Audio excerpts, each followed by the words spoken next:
अस्सलाम वालेकुम जामिर भाई, ज़ुबैर बात कर रहा हूँ लाहौर से। ये आपसे लेकर आया था मैं न्यूजीलैंड वाइट की फ़ीमेल, और 26 या 27 तारीख को आपसे ली थी, और आपने डेट दी हुई थी कि 13 तारीख को आपने क्रॉस करवाया। आज इसने बच्चे दे दिया, आज 13 तारीख है।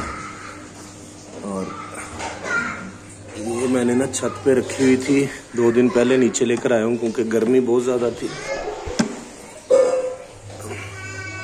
ये इसने बच्चे दे दिए।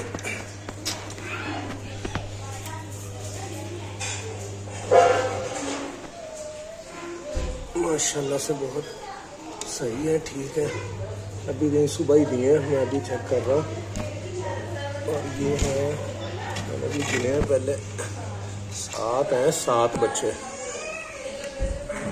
ये भी ना मेरा ख्याल है थोड़ी देर पहले ही दिए इसने, तो वो अंदर ही गई जा रही है। बाकी इसके नीचे